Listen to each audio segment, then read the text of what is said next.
Today on Biblical Higher Ed Talk, I sit down with John Derry, one of ABHE's newest senior fellows. John shares life and leadership lessons from his vast experience in ministry.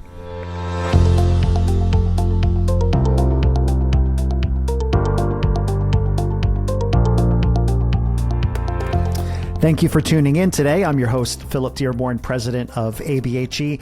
And my guest this week is John Derry. And John has been on the show before. I think the subject was board governance, I believe, right? Yes. Several months back.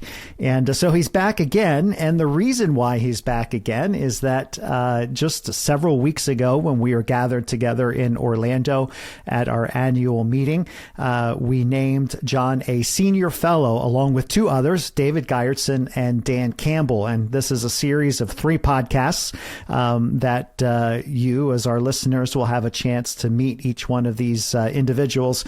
And John, sorry for the name of senior fellows. That's no implication of your stage of life that you're in. So well, it's actually very appropriate, so that's okay.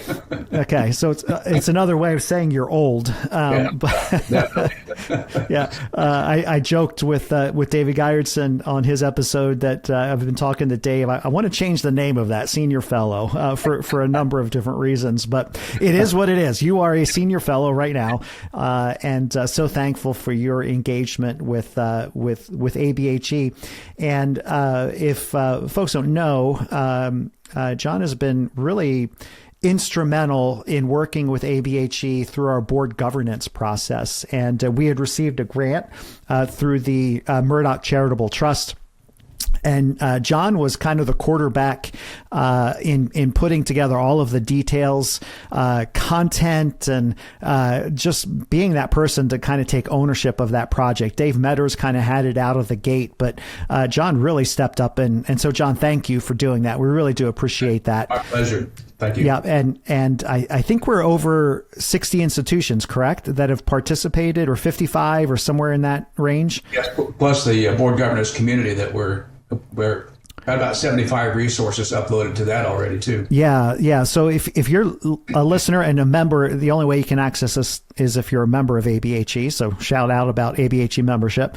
But John has curated on our ABHE communities a tremendous resource and an opportunity to engage with questions and folks that are part of that in the area of board governance. And as I said, when I introduced him as a senior fellow at the annual meeting, we're having conversations of what does board governance 2.0 look like. That grant has ceased from Murdoch, but that doesn't mean that our commitment to board governance has ceased as well. So we're having conversations about what that can look like for us moving forward because boards are transient, right? Board members come and go, and they're not. The education is ongoing.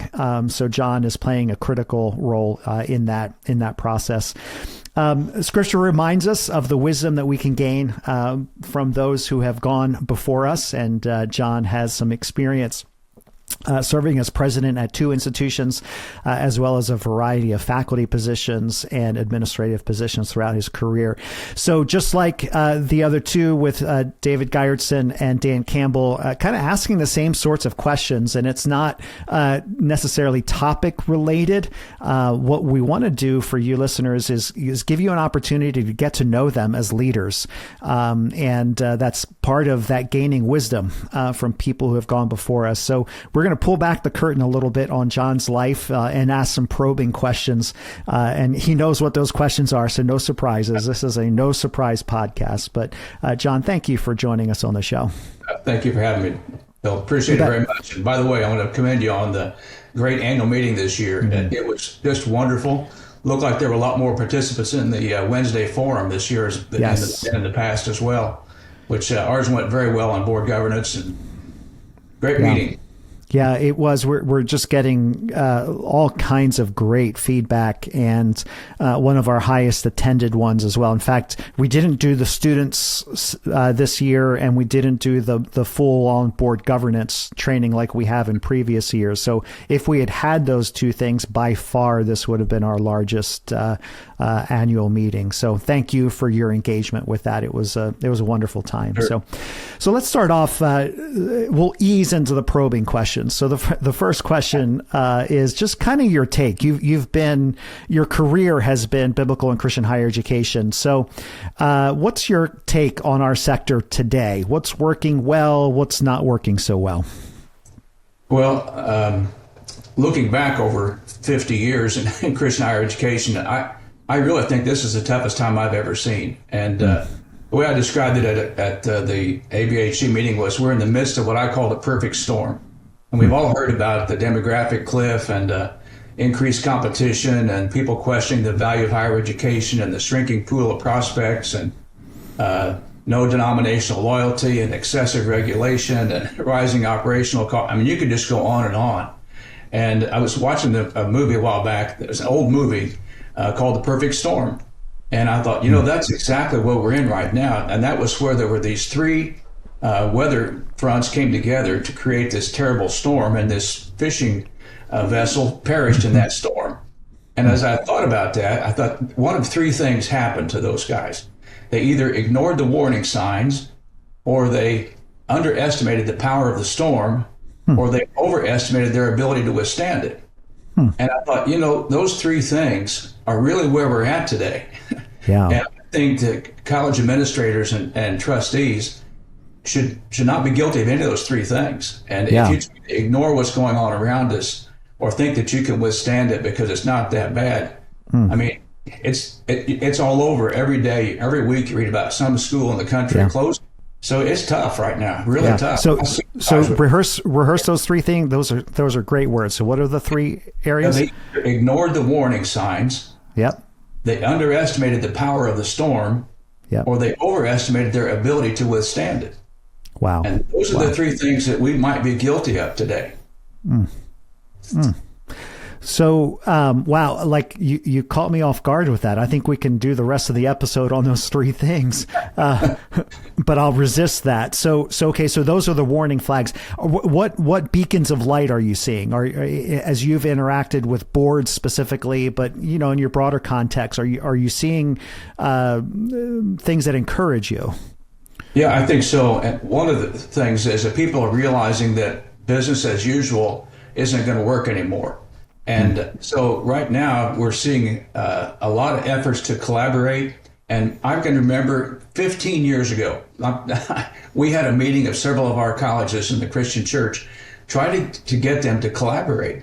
And it was like pulling teeth to get schools to work together. I think there was this sense of competition or something like that.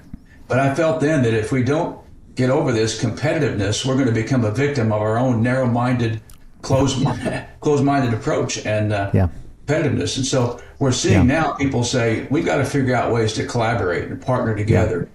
And in that process, I think that they're beginning to realize that strategic planning now, it has to be flexible. It's got to be an ongoing process. And so I'm speaking with a college out in the West Coast now about how they're going to have to adjust their strategic plan. They just got to say, we need to update it because what we thought we were going to be facing is not the reality today. Yeah, that's so true, and it actually works into your metaphor of the perfect storm, right? Of that was one boat by themselves out there. So what could have strengthened their condition was, help or other boats or other people in the storm with them, and the collective wisdom that comes with that. And I agree with you. I'm almost shocked in some respects with, and maybe the circumstances have kind of forced it, but the amount of collaboration that's happening across institutions and I'd say even 10 years ago, maybe even 5 years ago, you didn't see this level of collaboration. But you're definitely seeing circumstances forcing institutions into, okay, how do we figure this out together? And there's a piece of it that I really love, because it's a demonstration of the body of Christ, right? It's the body coming together to meet the demands that we have. And I think gone are the days that institutions can be everything to all students. What are you good at? And really maximize your strengths with what you offer as an institution. Right. Mm-hmm.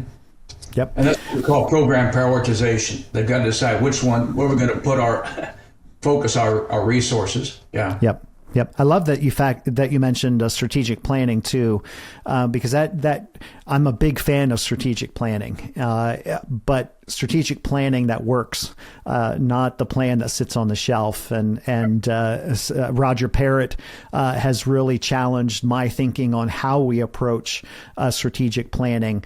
That we have a guide, we have a direction, but not to the exclusion of how God is working in ways that we could never imagine.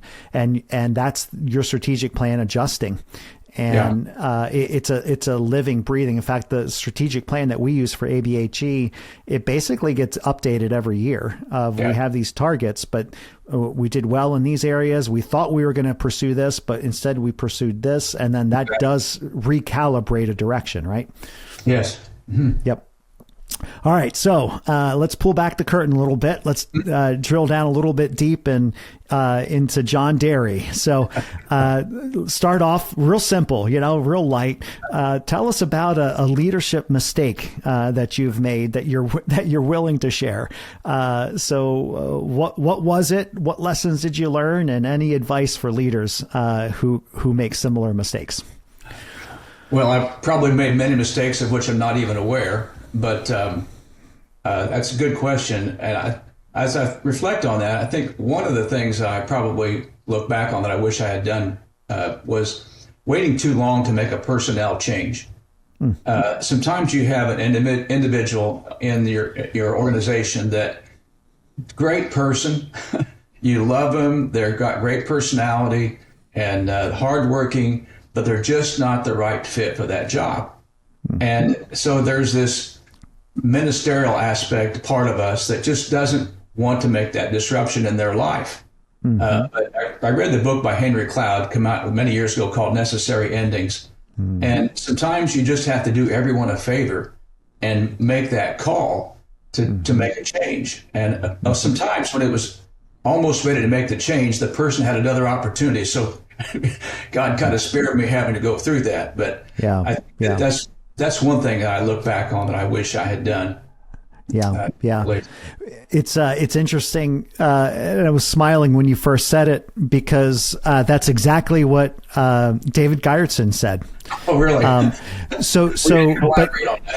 But here's why I think I think this is a big issue. I think it's a common leadership error that we hold on to people too long. And in that process, we're not only, it's a lose-lose across the board because the organization is losing with somebody who's not doing what they're being asked to do. Their coworkers see that person is not pulling their weight and wonder why the institution is not making the decision. And the organization loses because instead of a productive employee, you've got somebody who's not. So you really across the board, it kind of makes sense. Well, we should pull the trigger sooner. So what for you and your experiences, what was the driving reason why you didn't pull the trigger? Was it fear? Was it Christian grace and kindness? I think in the corporate world, it's just kind of like there's a hatchet man out there that, they go to HR and here's you're done today, pack up your desk. And I think in the faith-based community, we're more attuned or sensitive to people's feelings. And I think that sometimes weighs heavy on your heart when you think about the impact it's going to have on that individual. But then when you do look at and like I say, that book by Henry Cloud was the one that did it for me. He said, okay, sometimes you have to prune the rose bush to get better blooms in the end. Yeah, the thing I like about that book too is he takes for the reader necessary endings for you, right? Yeah. So are you attuned to your circumstances and reality? Because it's a two-way street, right? It's not only the organization that's making a decision, it's the employees at the organization. Do they have the self-awareness that they're actually not pulling their weight and they need to be stepping up or stepping out? But the narrative feels like it's on the organization, not the individual. And I think that's kind of the reality that we're in. It's like, well, it's the organization's responsibility, and it is, but what responsibility does the employee have to say, okay, I am contributing, or I need to remove myself from this? Yeah.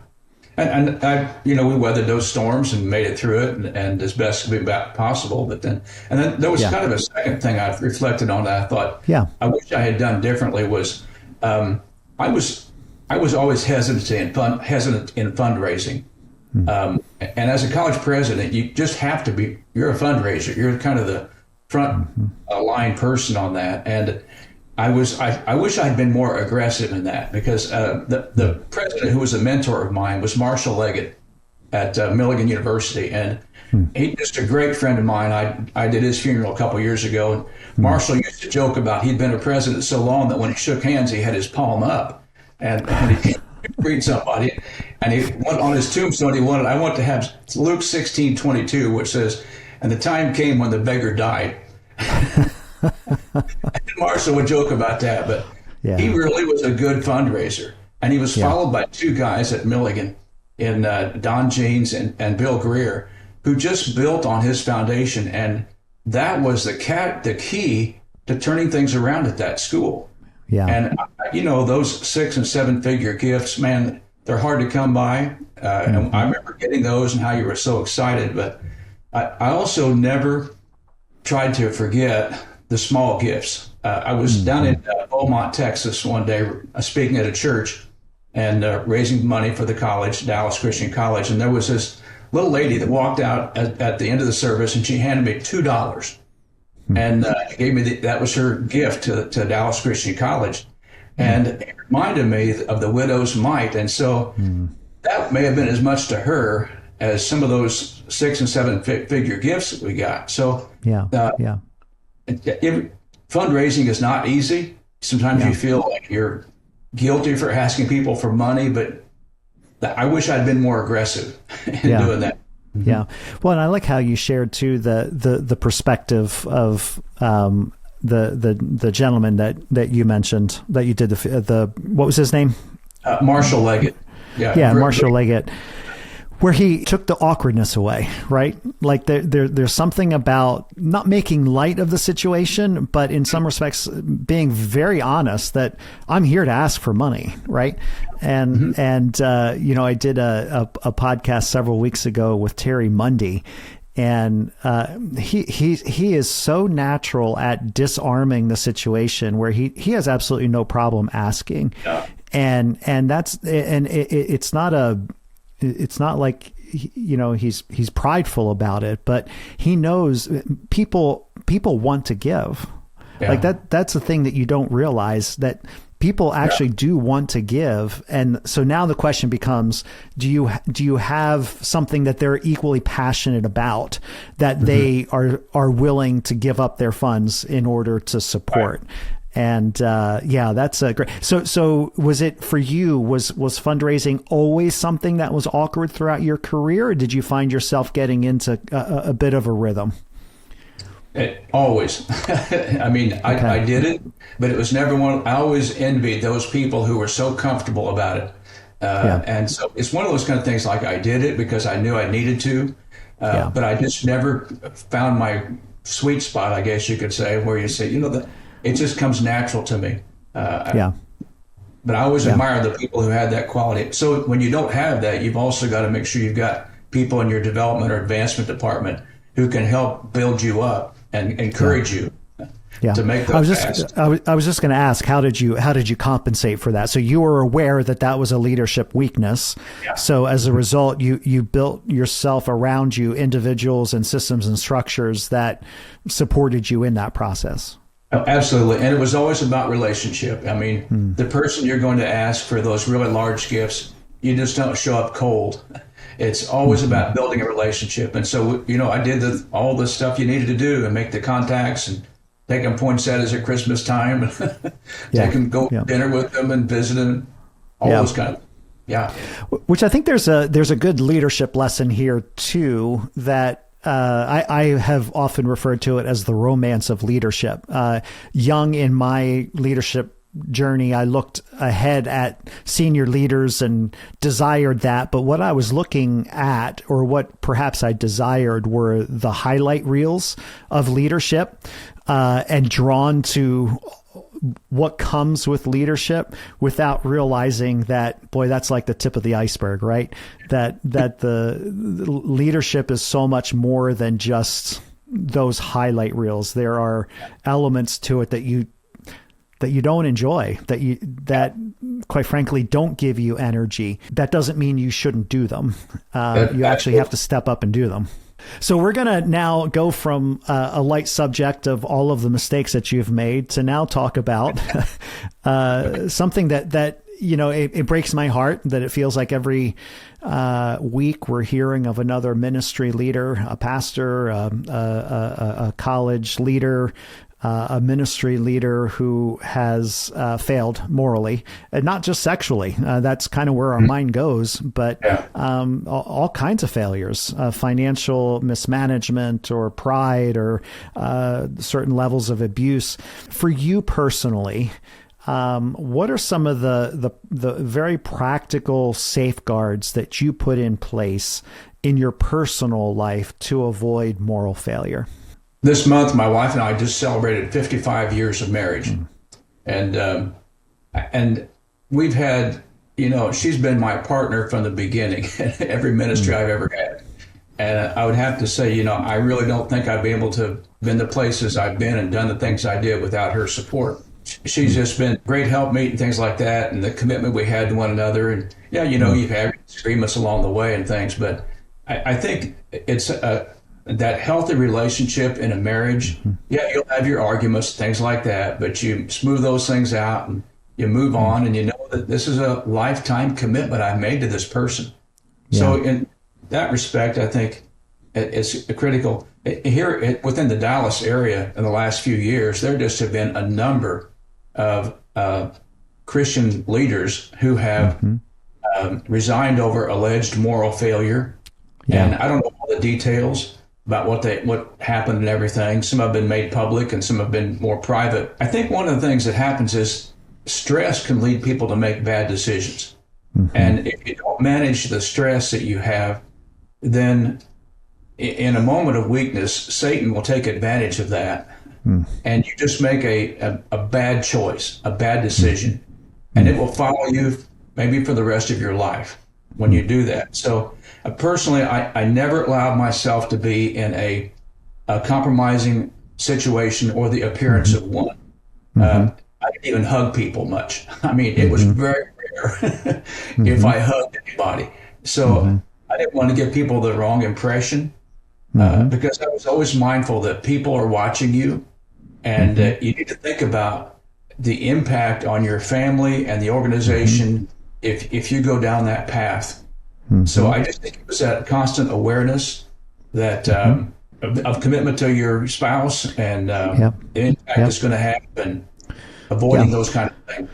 So you mentioned the stresses of the job create circumstance for moral failure to happen. How did you personally manage stress? Well, I go back to my wife.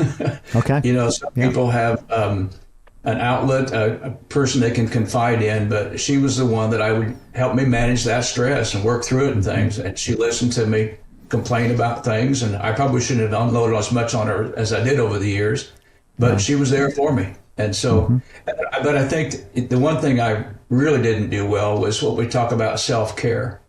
And I used to hear people talk about self-care. I think, you bunch of wimps, you're just afraid of working hard and putting in the 60-hour week and things like that. But that was a mistake also that I looked on. I should have been more cautious about self-care.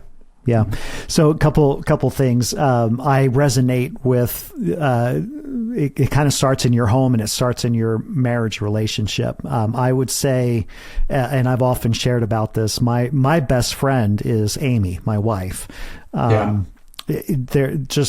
no other person that I'm closer to. almost to the point we interact with a lot of people. We're very social and do things, but I would honestly say I really don't have very many best friends, and that's because Amy consumes so much of that friend time. And if it doesn't start there, I think that's where Satan finds the cracks. So I think You're making right. sure that relationship, because look, leadership is difficult, and we just rehearsed at the top of everything that's wrong with higher education. The stresses are real, that if you don't have at the very foundation your relationship with the Lord, the relationship with your spouse right, at some point something is going to crumble and something is going to crack. So I commend you for that, and would encourage our listeners to make sure that those elements are lined up. The other thing that you mentioned on the self-care, you're exactly right. I'm I guess old enough in my leadership that, when you think about self-care, it's like, yeah, right. Like suck it up and do it. Right. Yep. But we were challenged, and we've done it as a practice. We actually, in our personal budget that we have for us as a family, we have a budget line item monthly of self-care. That just gives us an allotment of dollars, that it could be any number of different things, on a fishing trip or just going on a date or whatever. But the idea is that not only are we talking about it, we're actually practicing it. And at first it was kind of hard to do, right? We didn't spend any money on that line item, but it was almost like we needed to give ourselves permission that it was okay to use some of the resources that God has provided for us to make sure that we are being taken care of. Because if you don't, you bring that to the work environment, and it's catastrophic if you're constantly entering your work situation always stressed out. Switching gears a little bit. So looking at your ministry success, what's the one thing that you reflect back over your career that you're like, you know what? And not from a prideful perspective, but you look back and say, with God's help, I'm proud of this. It was kind of weird. When I look back over my career, every single ministry, college, or nonprofit board that God put me on was in a turnaround situation. And it was kind of like, okay, here we go again. But that was what I really loved about it. I mean, I have no regrets about my career. I loved every place I've served and could go back to them today with great relationships. But I always saw it as a challenge and opportunity to look for solutions to problems, because that's what I loved about it. I mean, and there's always going to be another crisis or problem just around the corner. So, but I don't take personal credit for that. It was because we put together great teams. And so that's, as I reflect on it, I think, man, I worked with some fantastic people in my career. And I would try to spot young talent and I see where they're at today. One quick example, I remember when I was at Dallas Christian College, I hired a young guy as a vice president, and he was probably in his early 30s or something like that. Well, shortly after that, Dallas Theological Seminary hired him away from me, and today he's president, Mark Yarborough. Oh, yeah. Mark was, he was a fantastic administrator. But that team that we had together, I still remember him. That personal friendship, and when we faced the challenges together, the same thing at Hope International. And so today I look at where many of those young leaders that I hired, whether it was in student life or academic area, have moved on to become deans and college presidents and administrators. That was a tremendously rewarding thing to look back on that, see where they've come today. I've observed that when you in leadership trees, when you have a leader who people have served under and they have gone on to lead organizations or had high profile leadership positions, that says something about who they led under, and that was you. And it's okay as Christ followers to have satisfaction in, yeah, you know what, God used my gifts, talents, and abilities to accomplish something great. And he gave you those experiences, those turnaround experiences. And you learned tremendous lessons off of that you could apply to other locations. So a lot of our listeners, they're aspiring leaders. So reflecting over your ministry career, what are some of the catalysts or situations that propelled you forward in leadership responsibilities? It's not like you were a 20-year-old college president, right? So there were things that happened that led you. What were some of those things? Not being afraid to take a calculated risk. There were opportunities that would come along that would be scary. And the natural inclination would be to shy away from that and say, well, I don't want to make that move. I don't want to make this call to go down that path because I was afraid it was going to be too overwhelming. And, we all live a little bit with that imposter syndrome. We think, man, I don't think I'm up for this. Can I manage it? Can I handle it? But then I remembered that there's the proverb that I've used my entire life is that man's mind plans his ways, but God directs his steps. And every single time when you take on that challenge, God comes through. And even if you have a failure, something that doesn't work out, doesn't mean that you got to kick yourself forever and blame yourself for something that went wrong, because God can even take those experiences and make something positive out of them. Yeah. And I think we're in an environment today in higher education that we need to be taking risks, right? And it's almost like higher education is risk adverse. Just by nature, we love to analyze things. And there are plenty of situations where there's whatever that saying is, paralysis by analysis, right? That you try to take all of the risk out of a decision. Well, you've lost the window of the opportunity to make the decision. So taking risks is actually it's an okay thing. Yeah, I think so. Yeah. Yeah. Anything else? Any other things as you reflect back, that catalysts that kind of moved you into leadership positions? I think it was just being available, being ready to do where God leads you, and not, there was one time that I had an opportunity to go somewhere, and I decided not to go for the wrong reasons. I didn't like the location. I didn't like the town it was in. And I think, so shortly after, I had this real guilt trip, and then, well, you made that call for the wrong reason. You didn't trust God to lead you there. So I just think being available and learning from experiences like that. But I also tried to always be, one thing I admired about Marshall Leggett, the guy I mentioned earlier, was his humility. He was a level 5 leader. He didn't, it was not about him. And so I don't think you should ever think of yourself too highly, or that there's some jobs that are beneath you. I mean, whether you're picking up trash, I picked up so much trash on campus, you can't believe it. I'd hang out with the guys in the business department or the food service. It's just one of those kind of things, like being a part of the community, being real, getting to know, building relationships. That's critical, I think, to a long-term ministry and successful leadership role. Yeah. Well, that's your reputation, and that's what we so much appreciate about you. And I think that's the value as you're working with our leaders and our boards at our institutions. That comes through in how you're working with them. So really appreciated this conversation. So we have 1 minute left. Our half hour has flown by. What's one last leadership lesson that you'd like to challenge our listeners with? You don't have all the answers. And there are other people out there who are willing to and available to provide encouragement and insight. I don't think you should ever be afraid to ask for help. That was one of the things I think that a lot of leaders feel like, if I go to somebody and say, can you give me some advice, or how would you handle this? It's almost like you're communicating, I'm not up to the job. But that's not the case at all. In fact, that's actually a sign of wisdom.